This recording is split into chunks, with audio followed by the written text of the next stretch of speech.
Hello, welcome to editorial analysis based on grammar, structure and new English words with their Hindi meanings and synonyms. जी हाँ, बिल्कुल सही। 5 मई 2021 का editorial का analysis हम लोग करने जा रहे हैं। एडिटोरियल में यूज़ किए गए grammar rules, structure, sentence structures और न्यू इंग्लिश वर्ड्स, उनके हिंदी मीनिंग्स और सिनोनिम्स के साथ इन सभी बेसिस पे हम लोग एनालाइज करेंगे इस एडिटोरियल को। टाइटल है कीपिंग लेफ्ट, बाईं तरफ चलो।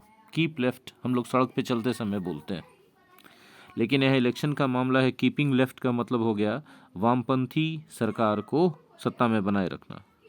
किस टॉपिक पे है? On Kerala assembly election results. किस टॉपिक पे है भाई?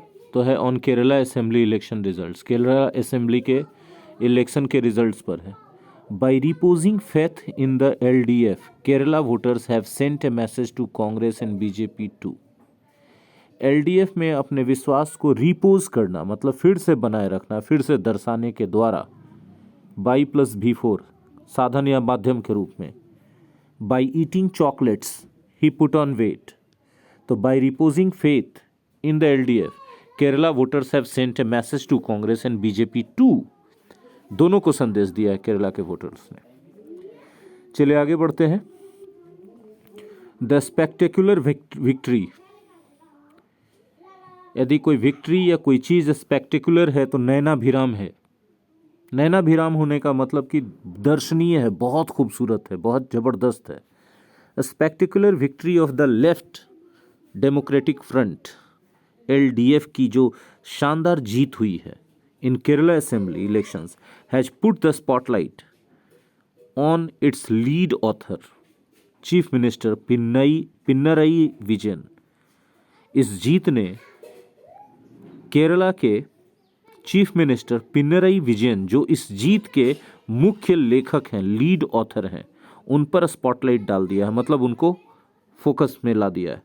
हिज रिजोल्यूट लीडरशिप स्टाइल, उनका दृढ़ प्रतिज्ञ नेतृत्व का तरीका, एंड डेयरिंग पॉलिटिकल एक्सपेरिमेंट्स, और साहसिक राजनीतिक प्रयोग, फाउंड रिसाउंडिंग अप्रूवल, उसको जबरदस्त मान्यता मिली है। अमंग द स्टेट्स इलेक्टोरेट, राज्य के मतदाताओं के बीच। इलेक्टोरेट का मतलब voters.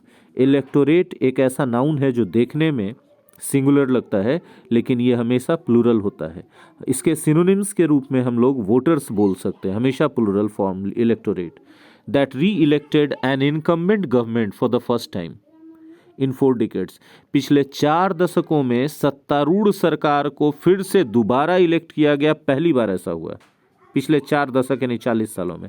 With this historic victory, Mister Vijayan has further reinforced his already unassailable status.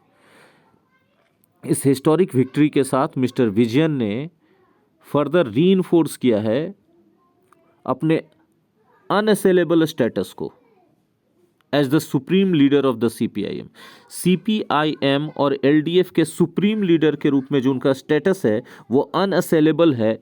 अनअसेलेबल का मतलब उन पर कोई हमला नहीं कर सकता। असेल से बना, ASSAIL। असेल का मतलब होता है हमला करना, और असेलेबल मतलब हमला करने लायक, मतलब कमजोर। अनअसेलेबल मतलब मजबूत। उनका जो मजबूत पोजीशन है सुप्रीम लीडर के रूप में, किसका सुप्रीम लीडर? CPIM और LDF के। उनको उस पोजीशन को उन्होंने रीइंफोर्स किया है और मजबूत कर दिया है। ठीक है।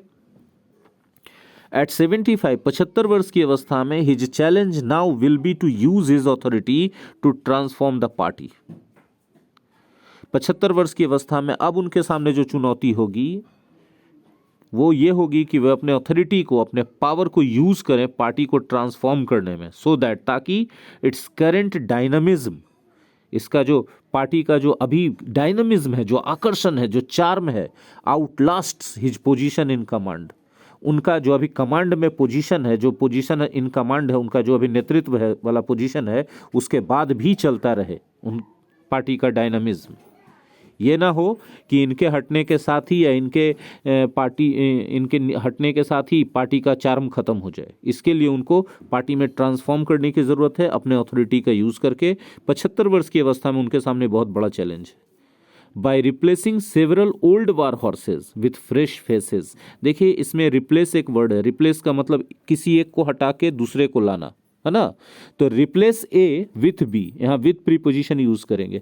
तो रिप्लेस उन्होंने किया ओल्ड वार हॉर्सेज को, ओल्ड मतलब बूढ़े, वार हॉर्सेज माने युद्ध के घोड़े। अब इलेक्शन में युद्ध के घोड़ों का क्या काम है भैया, तो वार हॉर्सेज यहाँ फिगरेटिवली यूज किया गया है। किसी भी फील्ड के वेटरन या बहुत अनुभवी लोगों को वार हॉर्सेज कहा जाता है, ओल्ड वार हॉर्सेज कहा जाता है।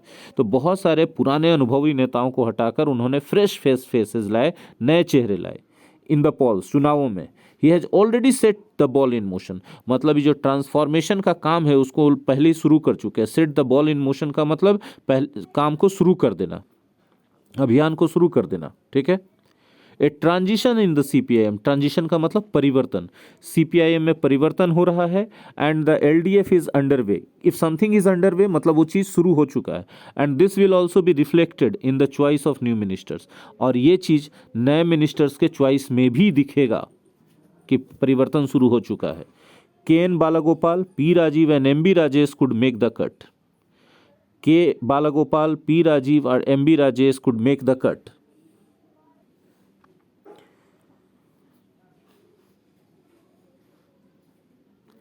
K N Balagopal, P Rajeev और एम बी राजेश बने रह सकते हैं।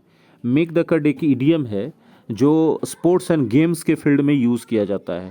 अगर कोई प्लेयर मेक द कट कर सका, इसका मतलब है कि खेलने वाली टीम में वो अपनी जगह बनाए रख सका। तो उसी तरह से मिनिस्टर जो के एन बालागोपाल हैं, पी राजीव है, एम बी राजेश हैं, ये अपना पोजीशन बनाए रख सकते हैं, ऐसी संभावना है। Administrative challenge will be immense for the government, सरकार के लिए प्रशासनात्मक चुनौती बहुत बड़ी होगी, starting with the covid pandemic, क्योंकि शुरुआत से ही उनको कोविड-19 पैंडेमिक से लड़ना होगा। The second successive defeat for the Congress and the United democratic front is not a warning signal, दूसरा लगातार हार, सक्सेसिव डिफीट लगातार हार, ये पहला नहीं है, दूसरा लगातार हार है कांग्रेस के लिए और यूडीएफ के लिए। ये वार्निंग सिग्नल नहीं है, मार्चिंग ऑर्डर है कि भैया निकलो तुम, अब यहाँ तुम्हारा कोई ज़रूरत नहीं है। फॉर इट्स लिस्टलेस मतलब इनएक्टिव, स्फूर्तिहीन, निष्क्रिय एंड सेल्फ सर्विंग लीडर्स के, जो अपने आप का काम करने में लगे रहते हैं, अपना स्वार्थ सिद्धि में लगे रहते हैं, उन नेताओं के लिए। The current crop of Congress leaders is out of touch with the evolving Malayali, विकसित मलयाली जो अभी इवॉल्व कर रहा है, जो विकास होकर सामने आ रहा है मलयाली, उससे आउट ऑफ टच रहने वाले करेंट क्रॉप है कांग्रेस लीडर्स का। जो अभी जो लीडर्स हैं कांग्रेस के, वो सब जो अभी मलयाली जो निकल के आ रहा है केरला में, एक नया वो ग्रुप, तो उसमें वो तालमेल नहीं बिठा पा रहे हैं, उससे आउट ऑफ टच हैं। Instead of exchanging chairs with one another, they must all go at once and pave the way for imaginative and inspiring leaders. उनको करना क्या चाहिए कि आपस में एक दूसरे को कुर्सी अदला बदली कर रहे हैं, मतलब कभी यूडीएफ यूनाइटेड डेमोक्रेटिक फ्रंट वाला इसको मुख्यमंत्री बना दे रहा है, तो कांग्रेस वाला उसको मुख्यमंत्री बना दे रहा है या अध्यक्ष बना दे रहा है। ये सब करने के बजाय, इंस्टीड ऑफ एक्सचेंजिंग चेयर्स, कुर्सी अदला बदली करने के बजाय, सत्ता अदला बदली करने के बजाय, एक दूसरे से उन लोगों को जो कल्पनाशील हैं और प्रेरक नेता हैं उनके लिए रास्ता तैयार करना चाहिए, मतलब उनको आगे बढ़ाना चाहिए। Pave the way for somebody मतलब किसी को आगे बढ़ाना, उसके लिए रास्ता देना। BJP's grand plans for Kerala have been dashed, BJP ने जो बहुत शानदार प्लानिंग करके रखा था केरला के लिए, वो चकनाचूर हो गया। एंड हाउ, कैसे हुआ, देखिए, from 14.93% in 2016 to 12.47% this time the BJP led NDA vote share plummeted, मतलब 2016 में इसका जो है 14.93% वोट मिला था, अभी मिला है 12.47%। तो बीजेपी के नेतृत्व वाले एनडीए का वोट शेयर प्लमेटेड हो गया, नीचे चला गया, सिंक कर गया, डिक्लाइन कर गया, रिड्यूस कर गया, डिक्रीज कर गया। बट मोर नोटेबली, लेकिन इससे भी ज़्यादा गौर करने वाली बात है, it got 4.29 lakh votes fewer, 4.29 lakh vote इसको कम मिले। The BJP leaders are out of sync with Kerala, BJP के जो नेता हैं वो केरला के साथ आउट ऑफ सिंक है, मतलब उसके साथ पूरे तालमेल में नहीं है। But the party slide is more because the people find its politics unacceptable, लेकिन जो पार्टी का पतन नीचे की ओर जा रहा है वो इस वजह से है क्योंकि केरला के लोगों को लगता है कि बीजेपी की पॉलिटिक्स अनएक्सेप्टेबल है, क्या है बीजेपी के पॉलिटिक्स, अब आप समझते हैं। उसको केरला के लोग नकार दिए, बोले नहीं भैया ऐसा पॉलिटिक्स हमको नहीं चाहिए। सेंट्रिस्ट वोटर्स, अब ये कौन होते हैं भैया? तो सेंट्रिस्ट वोटर्स देखिए, ना बहुत लिबरल होते हैं ना बहुत कंजर्वेटिव होते हैं, बीच बीच का रास्ता लेके चलने वाले लोग होते हैं, ठीक है। Who considered the BJP as an option have been taken aback by its politics in Kerala and beyond. Centrist voters जो मानते थे कि बीजेपी एक अच्छा ऑप्शन हो सकती है, वे भौचक्के रह गए। टेकन अबैक मतलब सरप्राइज्ड रह गए बीजेपी के पॉलिटिक्स से, जो केरला में बीजेपी ने किया, केरला के बाहर किया। मतलब अब देखिए, केरला का आप जब समझते हैं कि शिक्षा दर सबसे ज़्यादा है, सबसे ज़्यादा साक्षर, सबसे ज़्यादा शिक्षित राज्य है भारत का। वहाँ के वोटर्स कुछ सोच रहे हैं तो सोच लीजिएगा आप भी कि क्या सोच रहे होंगे और क्या बात होगी। Some refreshing trends that run contrary to the national slant of BJP politics are evident. ठीक है, कुछ नए ट्रेंड्स हैं जो कि बीजेपी के नेशनल स्लैंट, जो बीजेपी के पॉलिटिक्स है, बीजेपी पॉलिटिक्स का जो नेशनल स्लैंट है उसके विपरीत हैं और एकदम स्पष्ट दिखाई पड़ते हैं केरला में। The new Kerala assembly is a cross section का मतलब typical example of the states religious diversity. मतलब केरला में देखिए हर धर्म के लोग हैं, हिंदू है, क्रिश्चियन है, मुस्लिम है ना। तो जितना धर्म के लोग वहाँ, जितना उस स्टेट में रिलीजियस डाइवर्सिटी है, उसका असेंबली में भी उतना ही रिलीजियस डाइवर्सिटी आ गया। मतलब हर धर्म के लोग चुन के पहुँच गए असेंबली में, ठीक है। With Hindu Christian and Muslim communities finding representation in proportion to their population. In proportion to मतलब के अनुपात में, मतलब हिंदू का जितना आबादी था, क्रिश्चियन का जितना आबादी था, मुस्लिम का जितना आबादी था, उस अनुपात में उनके प्रतिनिधि चुन के असेंबली में पहुंच गए, ठीक है। In terms of caste and gender this may not be true. हाँ, लेकिन अगर कास्ट और जेंडर के टर्म्स में यदि हम बात करें कि जितना पुरुष का आबादी है उतना हिसाब से पुरुष का पहुंचा कि नहीं प्रतिनिधित्व, जितनी महिलाओं की आबादी है उतना महिलाओं को प्रतिनिधित्व असेंबली में मिला कि नहीं, तो इसमें ये बात सही नहीं लागू होगी। A Hindu majority constituency in Kerala chose a Muslim candidate against the BJP's chief ministerial face E Sreedharan. BJP का जो चीफ मिनिस्टेरियल फेस था, जिसको बीजेपी ने लॉन्च किया था कि भाई बीजेपी जीतती है तो वो चीफ मिनिस्टर बनेंगे केरला के, उनका नाम है ई श्रीधरन। उनको हरा दिया हिंदू मेजोरिटी वाले क्षेत्र में एक कांग्रेस बोला जा रहा है, एक मुस्लिम कांग्रेस कैंडिडेट ने जो कांग्रेस के थे। मतलब आप समझ लीजिए कि वहां की जनता धर्म पर वोट नहीं कर रही थी। The Indian union Muslim league, एक कंस्टिट्यूएंट ऑफ द यूडीएफ का जो एक पार्टी है, घटक पार्टी है union Muslim league, saw it's support shrinking. उसका सपोर्ट श्रिंक हो गया, मतलब उसका जो वोट था वो कम हो गया, उसको लोगों ने उतना वोट नहीं दिया जितना पिछले इलेक्शन में मिला था।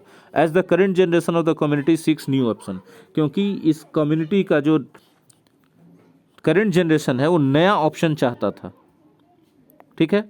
CPI has been relatively more successful.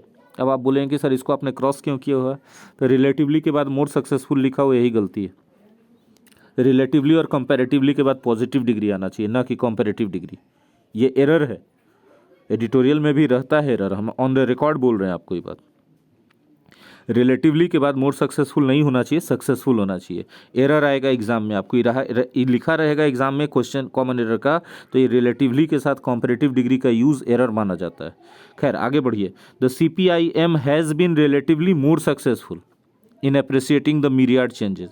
CPIM जो है मीरियाड चेंजेस को अप्रिसिएट, मीरियाड चेंजेस माने बहुत सारे चेंजेस जो हो गए उनको अप्रिसिएट करने में ज़्यादा सफल रहा। मतलब क्या कि सीपीआईएम ने जो चेंजेस लाए, जो जनता वहाँ चाहती थी, नए चेहरों को, सीपीआईएम ने नए चेहरों को लॉन्च किया और सफल रहे।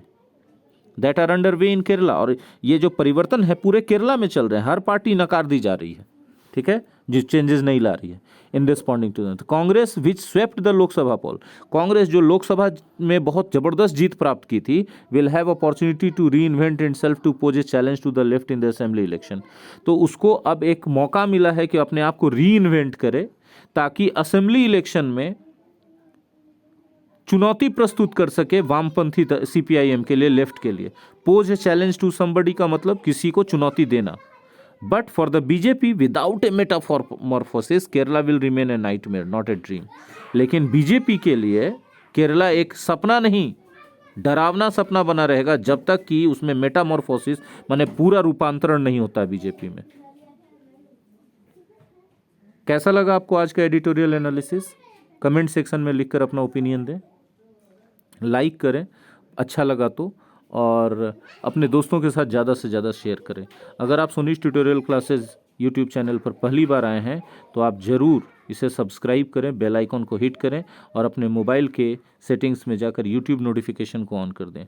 आपके लिए जानकारी कि न्यूज़पेपर एडिटोरियल का complete analysis batch with English set based on practice set, English practice set और mock test based on editorial 1 मई से चल रहा है 99 रुपीज़ पर मंथ। 2 एडिटोरियल, उसका कंप्लीट एनालिसिस PDF और 1 एडिटोरियल पे बेस्ड मॉक टेस्ट इंग्लिश का कंप्लीट मॉक टेस्ट, जिसमें reading comprehension, cloze test, para jumble और वोकैबुलरी, सिनोएंटो और कॉमन एरर्स, ये सब होंगे।